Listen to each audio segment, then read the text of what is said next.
Class 12th जीव विज्ञान में आज हम लोग चर्चा करेंगे लैमार्क के सिद्धांतों के समर्थन में और विरोध में प्रमाण।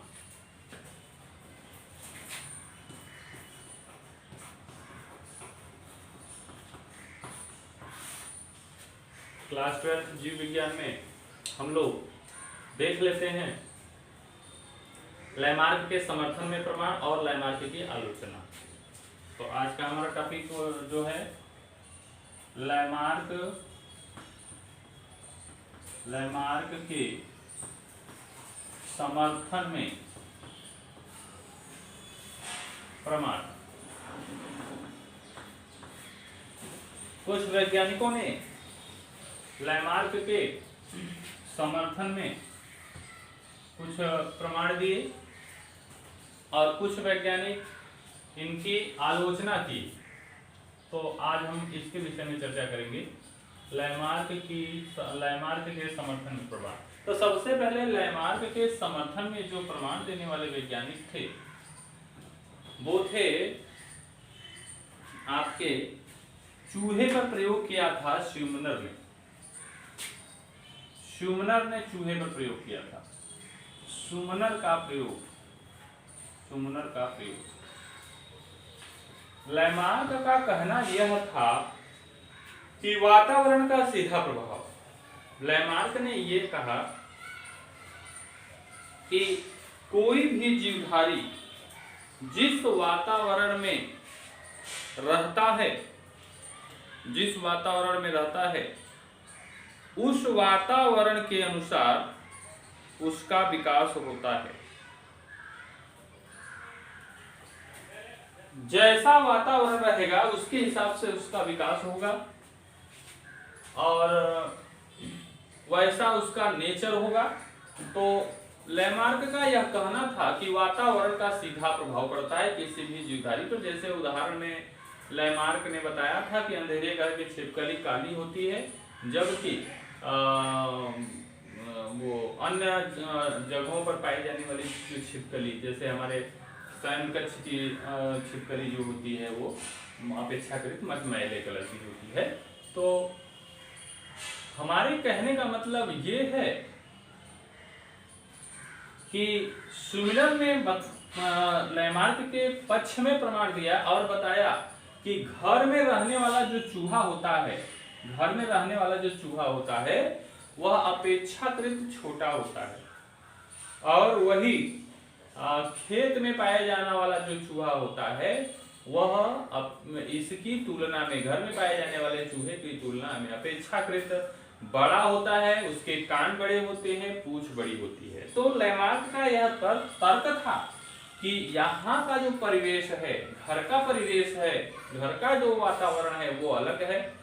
यहाँ का परिवेश ठंडा है और जो बाहर पाए जाने वाला चूहा है उसका परिवेश गर्म है। इसलिए गर्म वातावरण में पाए जाने वाले जो चूहे हैं उनकी पूंछ लंबी, कान बड़े और अपेक्षाकृत उनकी साइज जो है वो अपेक्षाकृत बड़ी है।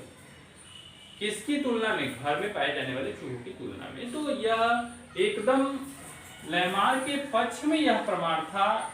सुमिलर ने इनके प्रयोग को, इनके तर्क को एकदम सही सिद्ध किया और यह एकदम क्लियर हो गया कि वातावरण, कोई भी जीवधारी वातावरण से सीधे प्रभावित होता है। तो वातावरण का सीधा प्रभाव इनका सुमिलर का प्रयोग था जो कि इनके पक्ष में प्रयोग दिया था। दूसरा प्रयोग था कैमरर का प्रयोग। कैमरर का प्रयोग भी लैमार्क के समर्थन में था। प्रसिद्ध वैज्ञानिक कैमरर ने सैलामेंडर पर अपना अध्ययन किया और इन्होंने अपने प्रयोगशाला में सैलामेंडर पर अध्ययन किया और सैलामेंडर पर इन्होंने दो तरीके से सैलामेंडरों को पाला।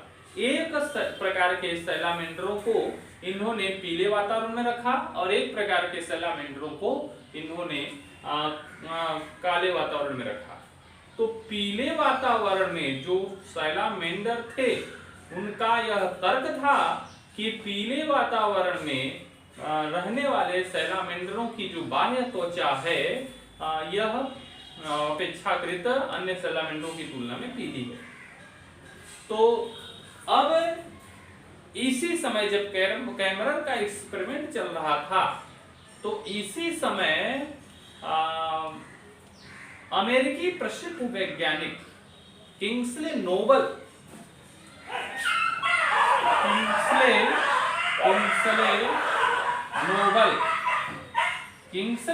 जो वैज्ञानिक थे वो भारत के दौरे पर आए हुए थे। अब किंग्सले नोबल जो वैज्ञानिक थे उसी समय भारत दौरे पर आए हुए थे और ये कैमरन जो वैज्ञानिक थे इन्होंने इनको अपनी प्रयोगशाला में जो सैलामेंडरों पर प्रयोग किया था अपनी प्रयोगशाला में इनको सैलामेंडरों के प्रयोग का अध्ययन करने के लिए इनको अवसर दिया और किंग्सले नोबल ने इनका अध्ययन करने पर पाया कि ये सैलामेंडर की जो सैलामेंडर हैं ये तो वातावरण से अपने प्रभावित ही हैं, लेकिन किंग्सले नोबल ने यह बताया कि यह वातावरण का सीधा प्रभाव नहीं है। सैलामेंडरों की त्वचा के नीचे कोई ऐसा कोई पिगमेंट इंजेक्ट कर दिया गया है जिसके कारण इनकी त्वचा इस तरीके की हो गई है। इनके इस वक्तव्य से इनके इस तर्क से कैमरन को बड़ा दुख हुआ और कैमरन ने आत्महत्या कर ली।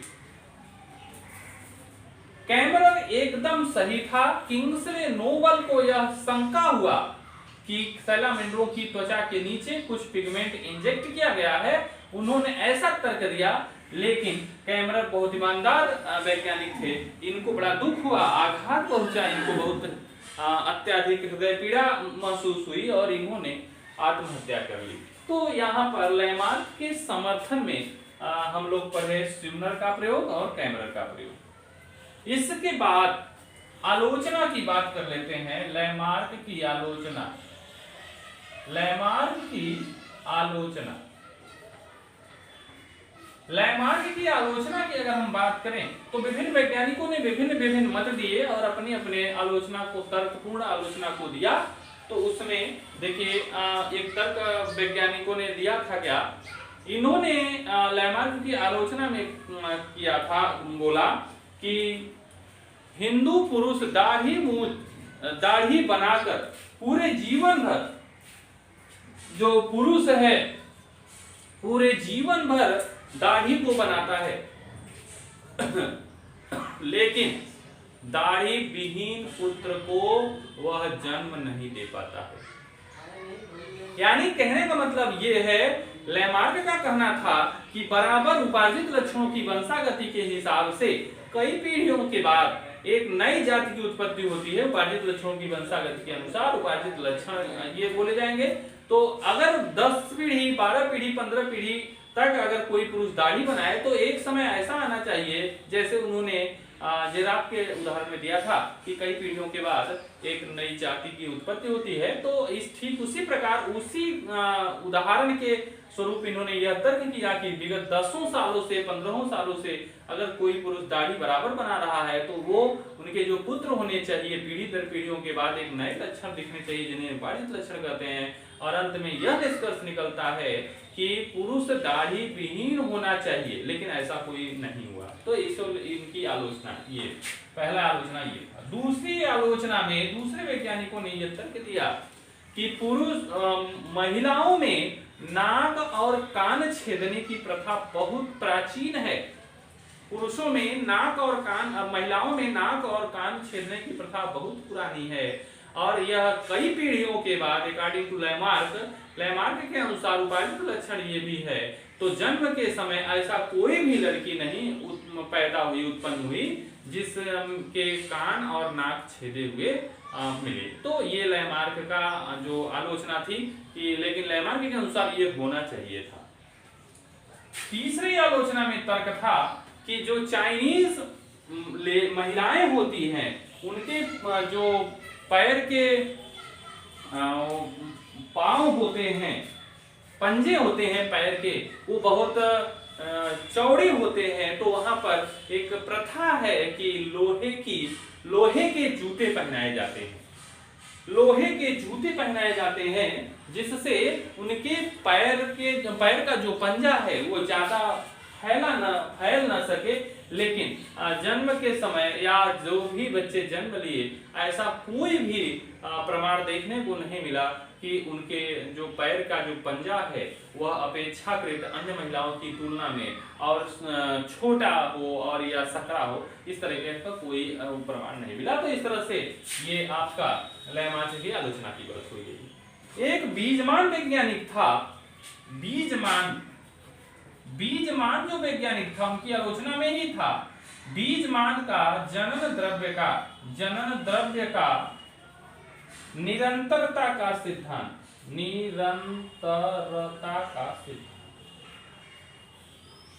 जनन द्रव्य का निरंतरता का सिद्धांत। बीजमान का जनन द्रव्य का निरंतरता का सिद्धांत जो है वो वैज्ञानिक थे, लयमार्क की आलोचना को करने वाले बीजमान वैज्ञानिक थे। बीजमान का कहना ये था कि किसी भी जीवधारी के अंदर दो प्रकार के द्रव्य पाए जाते हैं, एक होता है जनन द्रव्य और एक होता है आपका जर्म प्लाज्म, और एक होता है आपका वो उसको क्या कहते हैं, जनन द्रव्य होता है, और दूसरा होता है काय द्रव्य, प्रोटोप्लाज्म। जर्म प्लाज्म और प्रोटोप्लाज्म दो होता है। तो बीजमान का यह कहना था कि जर्म प्लाज्म और प्रोटोप्लाज्म में जो जर्म प्लाज्म होता है वही एक पीढ़ी से दूसरी पीढ़ी तक ट्रांसफर होता है, और जर्म प्लाज्म से स्पर्म और ओवा बनता है। जर्म प्लाज्म से स्पर्म और ओवा बनता है, और स्पर्म और ओवा जो होता है आनुवांशिक लक्षणों का वाहक होता है, जिसमें हम लोग जेनेटिक मटेरियल कहते हैं। यह आनुवांशिक लक्षणों का वाहक होता है, यही एक पीढ़ी से दूसरी पीढ़ी में ट्रांसफर करता है।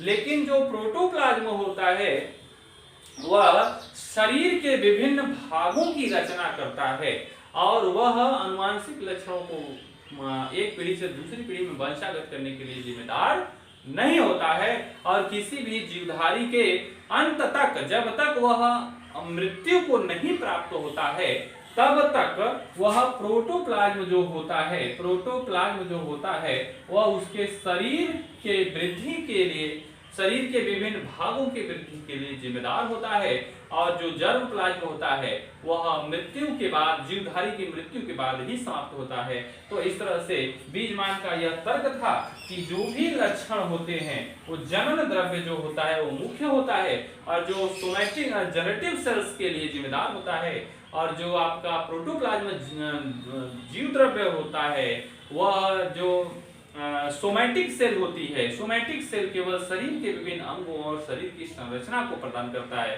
तो इस तरह से बीजमान ने तर्क दिया कि वो जीव द्रव्य ही जिम्मेदार है जो किसी व्यक्ति के आनुवांशिक लक्षणों को एक पीढ़ी से दूसरी पीढ़ी में ट्रांसफर करने का काम करता है। तो इस तरह से हम लोग देखें लयमार्क के समर्थन में प्रमाण और लयमार्क की आलोचना। ओके।